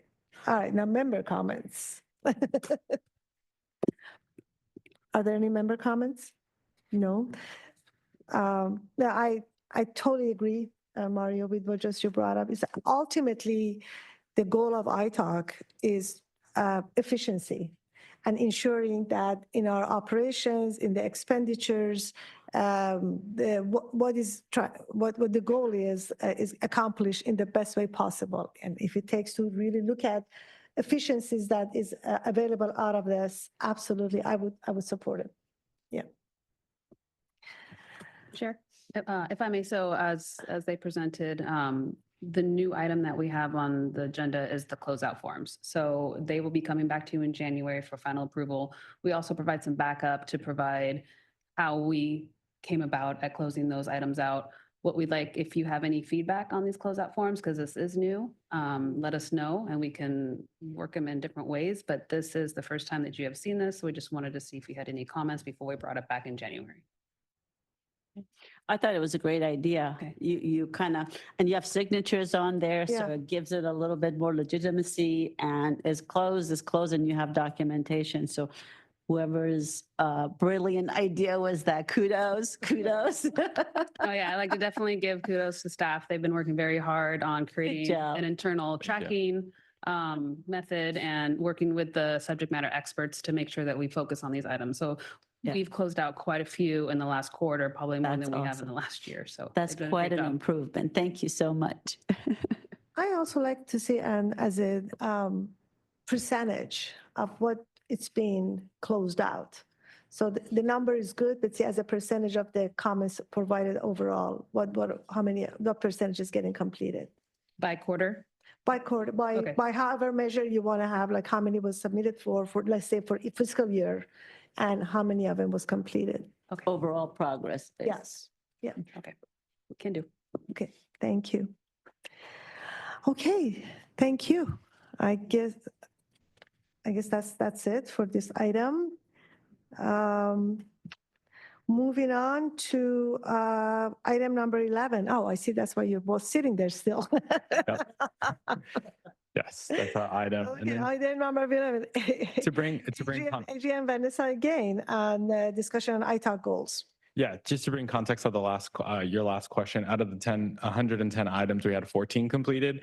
That's approximately 12.7%. So that was our last quarter update, so 12%. And these are for all these fiscal years? No, that was just for this. Yes, correct. All the fiscal years, just this last quarter, we had 12% close. Okay, thank you. All right. And item number 10? No, actually 11. Item 11. Okay. All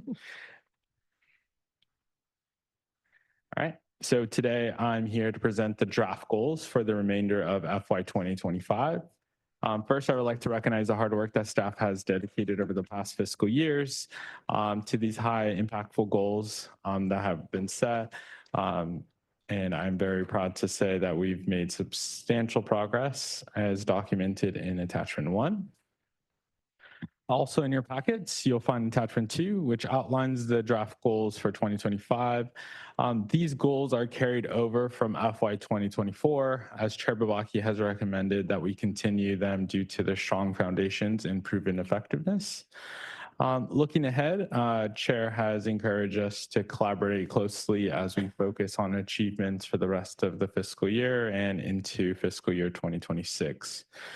She has emphasized that strong collaboration is key to building trust and sharing success for both the ITALK and the agency. Chair has also encouraged the ITALK to provide any feedback on continuing with the same goals as she is considering potential modifications for the future year. If there are any refinements that are needed for this fiscal year, she welcomes your input on those as well. So based on today's discussion, our aim is to finalize and approve the fiscal year 2025 goals at our January meeting. And we look forward to hearing any thoughts on these goals. Thank you.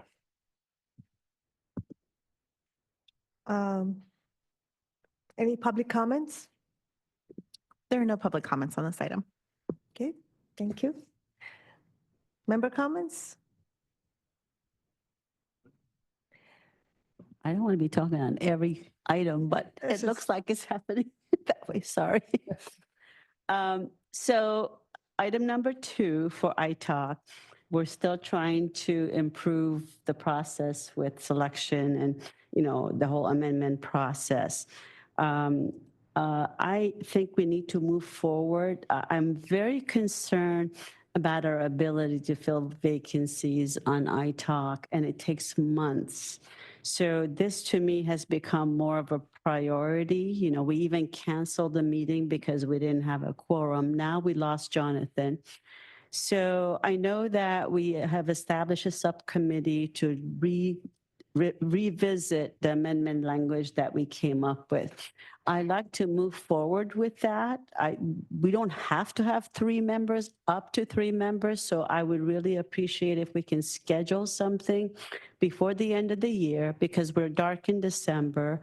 We can bring this back to iTalk in January to get approval to move forward with the amendment. And I know the board will have some turnover, so I'll leave it up to SANDAG to decide when that will come forward to the to actual board. But the other thing is there a way we can, in either one of these goals or somewhere else, or add to it, figure out a better way of finding candidates or vetting candidates? Or can SANDAG actually look into that process to see if there's any other ways of increasing the pool of candidates for us? Because even that takes a while to do. Now we have to find Jonathan's position. So any suggestions, looking at other agencies or going to the industry and doing maybe a bigger announcement or meeting with different professional organizations, whatever it is that needs to be done, because it really hinders our ability to do our job. So maybe something that can be set in a goal or already included in one of these items. Yeah, we can definitely take a look at what the ordinance states on who can actually sit on the iTalk. If you would like, I know you're already working on kind of membership, and that's going to come a little later. Yes, we're going to actually eliminate that because things have changed. So we're just going to move forward with the alternate, the selection committee. Absolutely. And it's a simple fix. We just need to meet and finalize the language. So. Yeah, and then I think on your second point on how to reach out to more and get out there more, we can come back to you on that. Replacing a member is costly, and so we'll have to take a look at our budget to see if we can do more in that regard, and then possibly we can come back to you with a budget amendment to see where we might want to move the funds around to focus on that. Okay. I would appreciate that, because I was so frustrated when last meeting got canceled. To me, it's like, why are we serving here if it's not really happening? So it was a little bit upsetting to see that. So anything we can do to move forward, if we can help in any way. I've done a lot of calls myself to try to find people, but there's got to be a better way of engaging or creating that interest in wanting to serve on this committee, and being able to give back to the taxpayers. So I don't know if we've explored all ideas or not. We've been doing things a certain way. So that's the only thing, is if that's a goal or that's a way to, improve situations, I'm all for it. So we can look into what has been our outreach practices, and look, nothing's perfect and everything has room for improvement. Yes. So we can commit to look at what we've done and see if we can do a most robust effort and partner with you guys. Yeah, I think the biggest thing, Mario, is the whole perception of conflict. We are typically asking people who are not working with SANDAG I mean, they're the ones that come forward, because if there's any perception of a conflict, people don't want to do it because they work for companies and they don't want their company to get conflicted. So that's a big issue to address. And a lot of people don't want to do that because of that issue. So I know there's legal, requirements. I understand that. But even just making that perception a little bit more clear as to what it means for someone from a member of the organization or the company to serve, even though they have a contract or not, I think that could help. But I don't think we've turned every stone yet. We just got to kind of put our heads together. So thank you. I appreciate that. Oh, I'm sorry. Yes, Lauren. And then potentially in addition to that, I know we've had some constraint as far as participation and if people aren't physically available for them to call in, et cetera. If there's a way to maybe cascade that same circumstance to what has happened with the board, that some of these positions aren't able to be vetted and voted upon because of lack of participation or availability. I'll say it like that. But if there's a way for a modification to be made that if people aren't physically available to call in and maybe gauge that from they only are allowed to do that for a certain amount of sessions, et cetera. But just balancing that, knowing that many of us are constrained with other obligations personally and professionally, that would allow for a little bit more flexibility. And I think that would be beneficial. So I just want to, we need to follow the Brown Act when it comes to attendance. So I think that's why, unless there are specific parameters that are met, virtual does not count towards quorum. And I'm not sure that's something that we can fix. So yes and no. So there are some limitations with the Brown Act regarding virtual participation. There are some very limited exceptions which allow some of our members to participate remotely. But one thing I might propose and suggest for the committee's consideration is that the ordinance as it is written right now requires that the selection committee be composed in a particular way and also requires that it be a Brown Act meeting. So one thing that the ITALK could consider as a potential amendment would be to eliminate Brown Act requirements. So I'm happy to, speak to you further.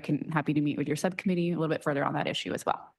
I think that would be great if there are some leeway available there, or even is it possible for the selection committee to attend virtually, because that's where has been our problem. They can't physically be here. So. And so that might be the area where you could consider proposing an elimination of that Brown Act requirement, because that's the requirement that triggers the sort of in-person with limited virtual ability to convene the meeting.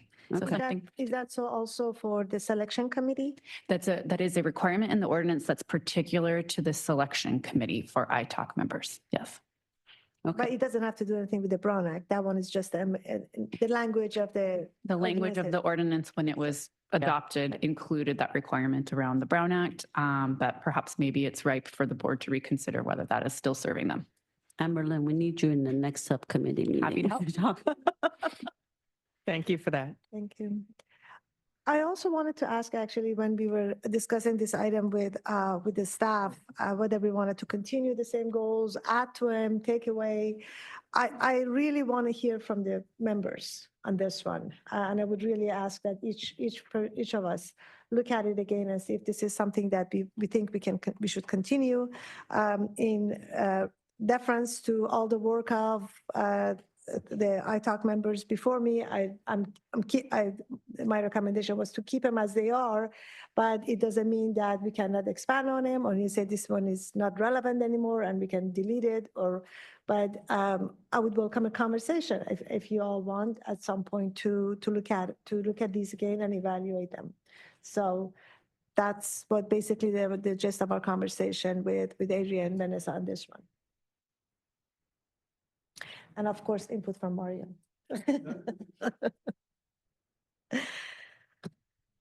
Okay, how much time do we have if we wanted to, I'm asking the staff, if we wanted to hear from them about these goals? I know that you said you want to adopt them by January, but what is the time frame where any input is possible?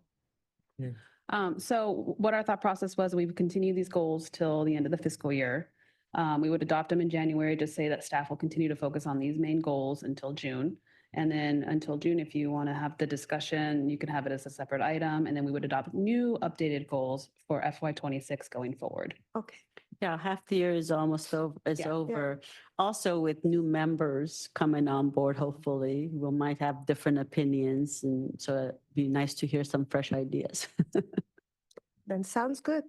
Thank We you, will Chair. we'll go on with that one. But in the meantime, for our members, ITALK members to be looking at and evaluating about the goals. Okay.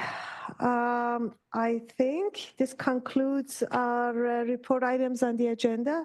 Thank you very much, everybody. Our next ITALK meeting is scheduled for Wednesday, January 8, 2025. Happy holidays. Thanks, everyone.